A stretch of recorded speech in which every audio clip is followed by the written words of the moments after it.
Hey everybody, welcome back to my channel. I'm Evan and I knit things. You can find me here on YouTube and on Instagram as Evan Knits Things.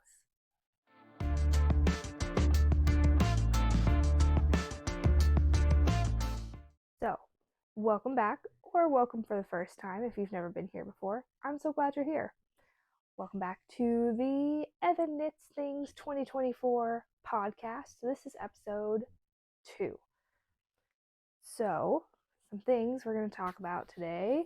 We're going to talk about what knitting I got up to this past week, what knitting I want to get up to this coming week. We'll talk about the sweater that I'm wearing because I forgot to tell you guys what sweater I was wearing last week, and that's just mean. And then we're going to talk about some glorious acquisitions that I finally got in the mail this week. So, first off, knitting that I did this past week. So today is Sunday, March 3rd that I'm recording. So the week that I am talking about is from February 26th to March 3rd today. Obviously, I still have the rest of the day, so I may get a little more knitting done today. It'll still count for this past week. But first project to talk to you guys about, we're going to talk about the one that's in the naughty corner first. So, first off, we have my keeper, which is a hoodie pattern by Jen of JP Knits Things on Instagram and One Wild as a whole, which is her and Bess. So, I've showed you guys this before. This, my keeper, I am knitting it in Red Door Fiber Studio. This is Classic DK in the colorway Starfall from her Akatar collection a couple years ago. And it's a 100% superwash merino. So no nylon or anything, just merino. Look at that. Isn't it beautiful? And then I'm also using Hobbie's Alpaca Blaze in the color 30, because you know, commercial yarns, they gotta be boring. And this is a 40% acrylic, 30% alpaca, and 30% polyamide blend. It just gives you that nice little lace weight floof. See the individual strand there? So my journal fell over. So floofy. It is a nice cheap option if like you really splurged on a bunch of skeins of hand dyed, but then you also needed some floof to go with it, where Hobbii comes in. So, this project, this past week, I wrote in my journal that if I had time, I wanted to work on the hood some. And then the super stretch goal was to finish the hood. Now, first of all, when I got into doing this, I had no concept of how large or how long this hood would take. I was blindsided by the amount of time this hood would take. It's shaped entirely in short rows. Like, there's short rows in the front neck, there's short rows in the back neck, there's short rows to shape the curve of the head. And this project, okay, it's in super timeout. But first things first. So I had previously knit the front panel, the back panel, and then I joined them in the round here, and I knit about 10 rounds past the armhole. So just a little bit. But then I only have 6 skeins, and it was a little tight on the recommended yardage in the pattern. So I wanted to go to the hood next, and then do the sleeves, and then just make the body as long as I could. And if I had a cropped hoodie, then that was fine. So I wanted to do the hood first because I thought it would take less time than the sleeves. First of all, wrong. No, it did not take less time than the sleeves. And I'm knitting it up, and I'm like, okay, this is taking like this is all from here. That's all hood. It's like bigger than the rest of the thing that I've knit already. So I was starting to get concerned that I wouldn't have enough yarn to like do the sleeves and then have any body, because I have 2 full skeins left and that's it.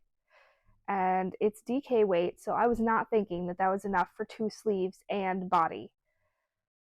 So starting to get concerned knitting the hood this week. And then I was like, fine, I'll finish it. And we'll see. And as I'm knitting it, like you can see the short rows here, and like the front neck is real big and a little strange, and I'm knitting it and I'm knitting it, and I'm like, I really don't like the shape of this. Like, I don't think that's something I'm going to like on. But I was like, okay, I'll finish it, I'll try it on, we'll decide. Okay, so I'm going to take the mic off and I'm going to put it on for you, and then you can just see. Okay, you can see. Sorry if this is loud.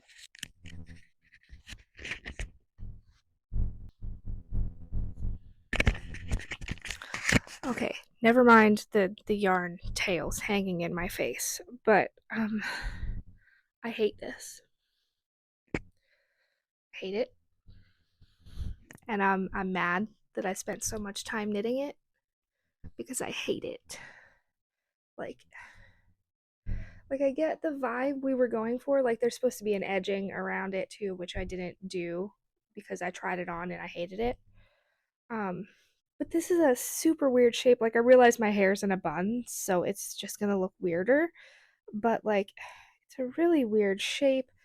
I hate this. I hate things touching my throat. Like, hate it. It drives me insane. Like, it's just one of my like things that I cannot handle is things touching my throat. And this isn't touching my throat, but it feels like it is because it's fuzzy. So this has to all be ripped out. And then I don't know what to do with the neckline. Because like where I picked up stitches for the hood is like down here. So it's relatively low. So I have no idea what to do with this neckline. Should I like just try to pick up and do like a ribbing? Should I kind of try to do like a bit of a stand-up collar, so it'd be like a faux turtlenecky type thing? I don't know. Like if I folded this down a lot, like maybe that would I don't know. I don't know. So, ideas for this neckline.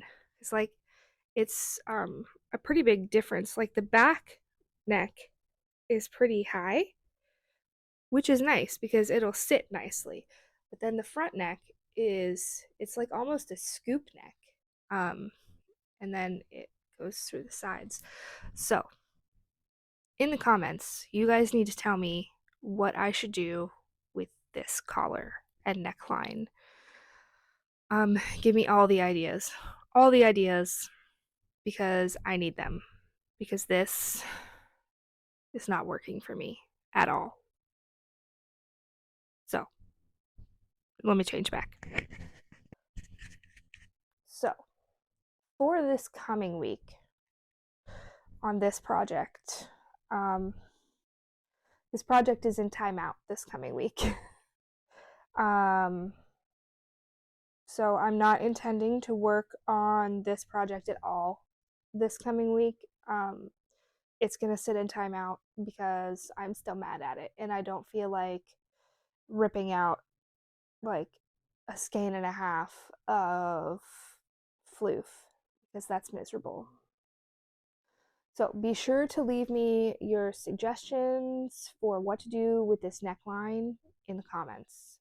And then maybe by next week's podcast, we can figure out what to do. And I can work on it again next week. But for this week, I'm not doing this. It's a no-go for me this week. I need a break from it. I'm mad at it still.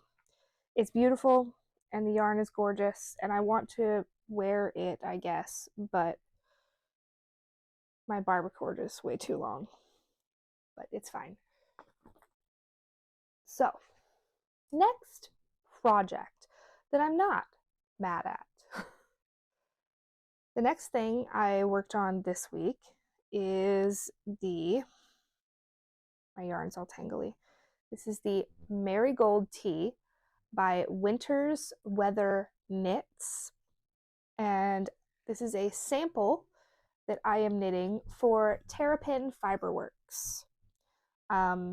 This is knit up in her Chesapeake fingering, which is 100% organic cotton, and her Severn fingering, which is 100% tencel, which is like a silk dupe that's plant-based. So this week on this project, I had wanted to knit one stripe, so one red stripe and one black stripe. And then for my super stretch goal, I wanted to get to the front and back separation. And I only have 5 more rows until then. So I'm confident that I can do that today. So I worked a decent amount on this. Well, not a decent amount, but the row is pretty long. It's about 200 stitches. So it takes a while to get a row done, especially in this lace work pattern. Like, it's pretty, but it's kind of a pain. So this pattern has a really interesting construction. Like, it goes like this. Like, here's the sleeve.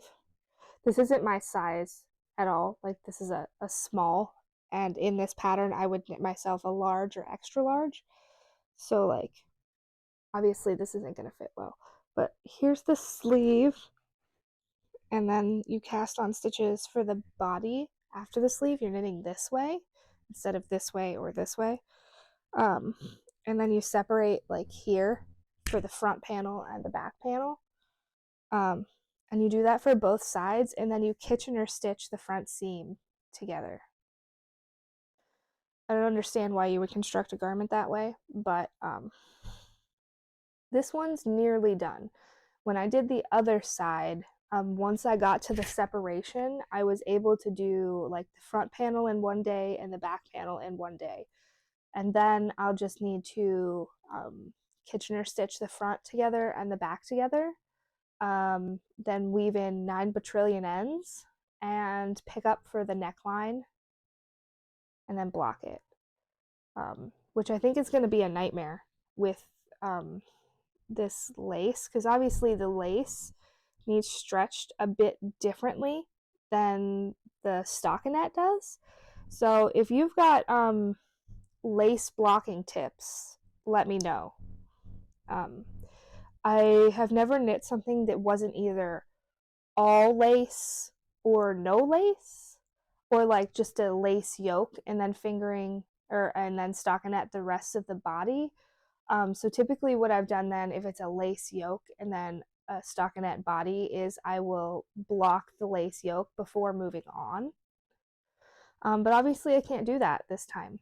So blocking tips for lace stripes, because like you see how it's all like bunchy and then it just opens up really beautifully, like when you just put a little bit of stretch on it, but then it like stretches the stockinette a bit too much.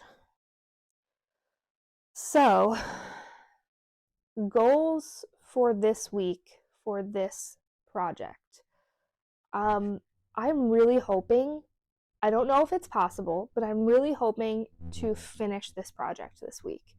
Perhaps not block it, but finish the knitting. I don't know if I can do that. I don't. Um, the like first goal will be to do either the front panel or the back panel, and then if I finish one of those, then to maybe Kitchener stitch it to the other side, or maybe I'll finish the both panels first and then Kitchener stitch both of them. But I don't think I'll be wanting to do that much Kitchener stitch all at once, because it's like 100 stitches for the front and then again for the back. Well, the front has less because there is neckline shaping, but whatever, it doesn't matter. That's a lot of Kitchener stitch, and I'm not sure I want to do it all at once. I haven't decided that yet, but super stretch goal, finish this. It's not due until April 1st, but I have so many things that I want to be knitting for myself right now that I kind of just want to get any samples out of the way so I can do what I want. That may sound terrible, but I don't care. Okay, so that's this one for this week. The last project I worked on this week was my super secret sample for Purl Soho. I had wanted to finish it this week, but we ran into a snag with the pattern. So I got to a certain point on Friday, and then I emailed my boss that I was having an issue, and basically they were like, hold please. And so I have to wait for more instructions on Monday, because it was like end of day Friday and they couldn't get the information they needed until Monday. So this is nearly done, but I'm waiting for more instructions. So Purl Soho is extremely involved in the sample knitting process. Like, I give updates every week, and if I have an issue, I have a contact that I contact and they tell me what to do. I don't make any decisions myself, which is kind of nice. I don't have to think about anything. It always gives me anxiety though, because then I feel like I've done something wrong if there's a problem, and I never have yet. And I've done a lot of projects for them. So this is on hold as well. Other goals for this week. I mean, if it's possible, I want to get that finished and shipped out this week as well. But that's not really up to me at this point. So we'll just have to wait and see on that one. Other goals for the week. I think I'm going to knit on my Skyline a little bit. I didn't bring it to show you guys because I haven't touched it since the whip roundup video. But I think in my free time, when I'm not working on something I'm being paid to work on, I think I'm going to work on my Skyline a bit. See if I can't get the back panel finished. We'll see. It's entirely dependent on my boss getting back to me about the Purl Soho project. Oh, one more goal I do have for this week. My yarn collection has outgrown its current situation here. Like you guys can see this nice semi-organized little area here, but then on the floor over here for like 10 feet is more yarn, mostly from like things that I've unraveled this year that I don't use or wear, and so many scrap bins. So I got another like cube storage thing that I'm going to put on the floor over here, and I need to build that and maybe organize my collection this week. I would really like to do that. I would really like to make a video about it. I honestly don't know if that's going to get done this week, but I'd like it to. because the amount of chaos that's happening over here is driving me crazy. And that's all the goals for this past week and this coming week. So I did tell you that I was going to tell you what sweater I'm wearing today. So today I am wearing this like keeps touching my neck. I don't like that. Like I have a serious problem with things touching my neck. And yes, I love cowls and scarves and shawls, but like I wear them like down here so they don't touch my neck. Things are only allowed to touch my neck like when I'm outside and it's like 2 degrees. Then things get bundled, but then I try to bundle them like out and not touching my neck. If you got other weird things like any sensory issues like that, you know what I'm talking about. And it's not because it's like a bad feeling fabric or anything. This is like one of the softest sweaters I've ever knit. Anyway, this is the Shion. I don't know if I'm saying that correctly, but this is the Shion by Andrea Gone. I did ask her how to pronounce her last name because I feel like I always butcher it, and she said it's gone like Vaughn. So, direct from Andrea. But I test knit this for her. I guess it was a couple years ago now. I don't remember when it was. And this is knit in Marianthi Yarns Deluxe sock in the colorway Vanilla Sky. I actually haven't seen her bring this colorway back since I bought it. And that was quite a lot of years ago. But her yarn is so soft. I think she's based in Germany. I think. Her Etsy shop has her yarns in it. There's not usually a lot at a time, but there's almost always something in there, which is nice. If you're not necessarily a pre-order person where you like need something right now and you don't want to wait 2 months for it, this is an excellent choice. It's so soft, and I love this sweater. I actually didn't wear it for the first year and a half after I knit it, even though I loved it because I made the sleeves too short. They were like back here, and like even now I did add length to them, but I like want more. Just so nice. I love this sweater. It's the perfect weight. Since it's just a fingering weight, you can wear this like 3 out of 4 seasons. It's fantastic. So, moving on. The next part of our program is acquisitions. I have 2 this week.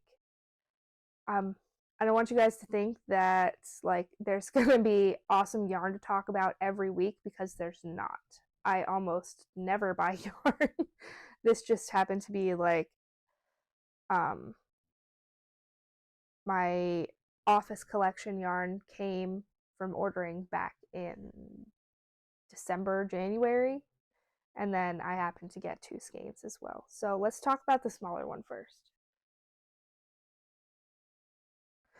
I got these 2 skeins from Dusty Yarn Co. This is her classic Suri lace in the colorway Shook. And it is a 75% baby Suri alpaca, 25% silk, and it's 459 yards per 50 grams. Dusty Yarn Co. is one I found from Lesley of Knit California. She actually got this same color.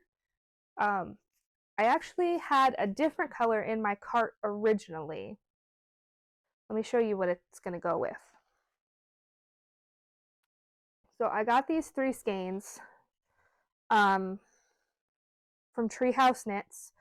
This is First Flurries. It was in the Overflow skeins from the Favorites collection. This is First Flurries on Cashmere Elm sock. It is 80% superwash merino, 10% cashmere, 10% nylon, and it's 383 yards per 100 grams.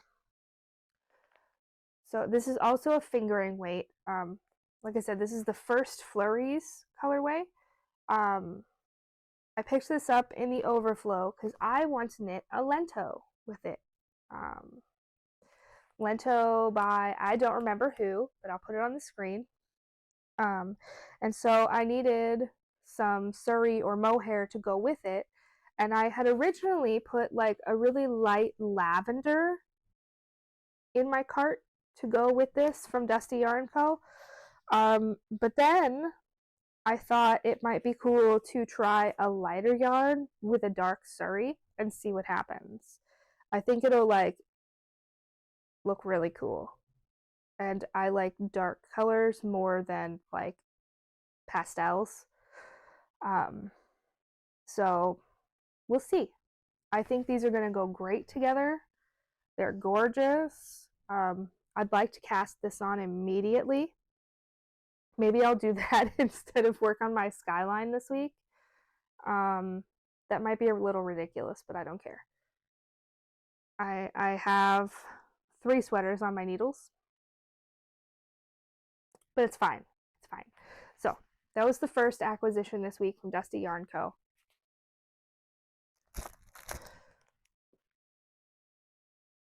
Also, this week started the DRK March to May KAL, which is the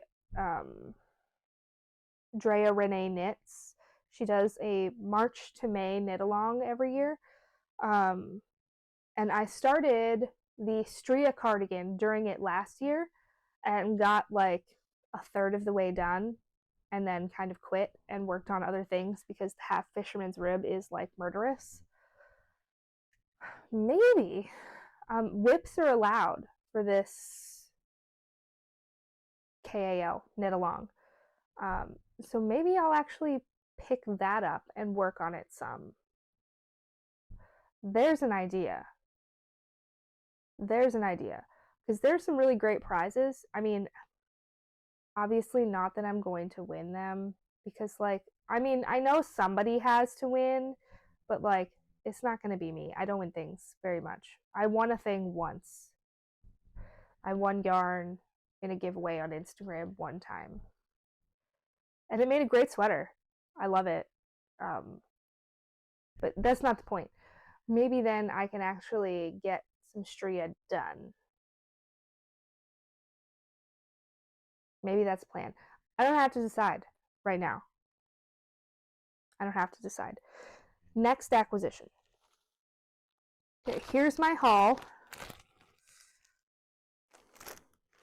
from the Office collection from Treehouse Knits. So first, I got 5 skeins of the Northern Lights Canabis Indica. I don't know. I don't know anything about drugs. So, and this is on Spruce sock. It's a 75% superwash merino, 25% nylon, 463 yards per 100 grams. And this is a really interesting brown, green, black, I don't know. Can you see the color there? It's gorgeous. It's kind of funny though. When this came in the mail, I was like, wow, that's so much darker than I thought. I was expecting it to be like an olive green and not like a green, brown, black. And I was like, wow, I'm so disappointed. That doesn't look anything like the picture.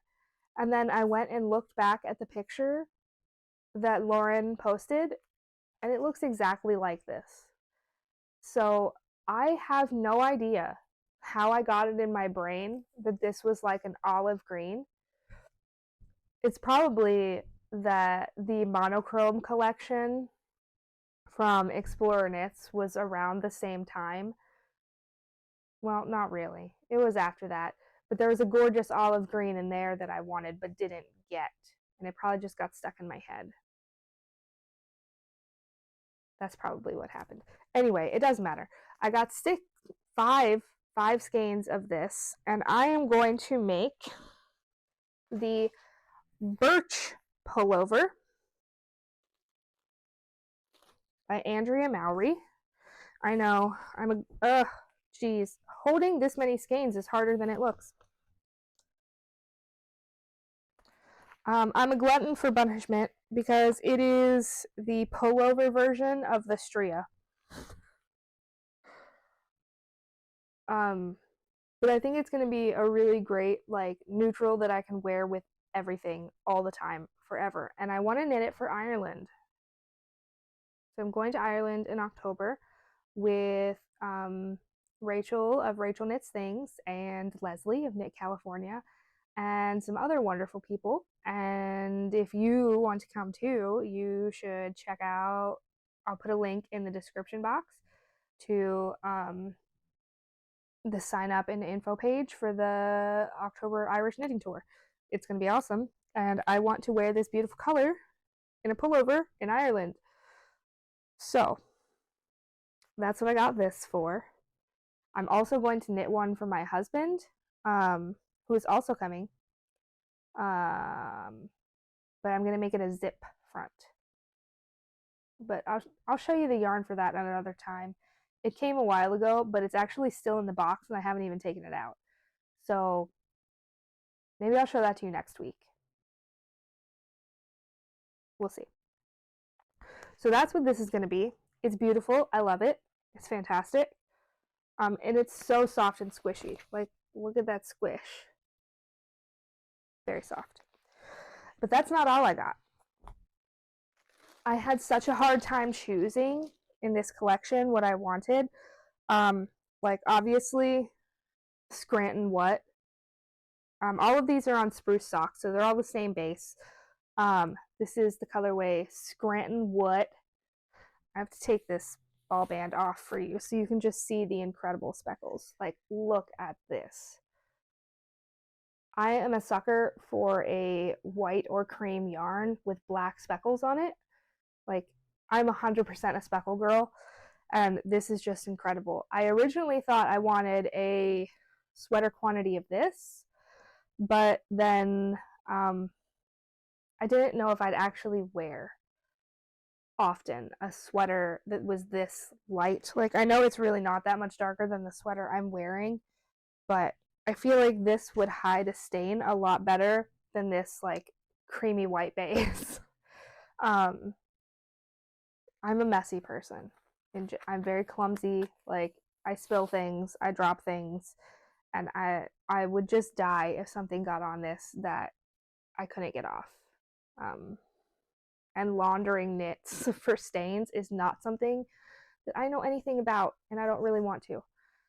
So I got a skein of this, and this is the Money Beets, which is like this amazing, like fuchsia, but magenta, but purpley pink magic.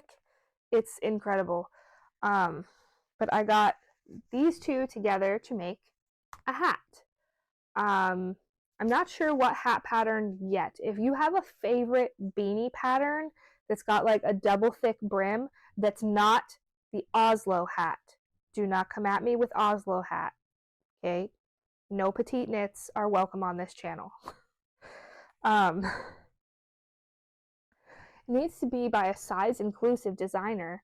Like, I know that Andrea Gahn has her everyday beanie pattern. It's ribbing, and it's like 2x2 ribbing, and that's not really the vibes I'm going for with this. I want like something that's either stockinette or like looks like stockinette. Like a beanie that'll give a little poof on the top, not a tight to the head beanie. So I'm not entirely sure what pattern I'm going to make with this. Maybe the Musselburgh hat. I don't remember the designer. I'll put it on the screen. But maybe that. I don't know.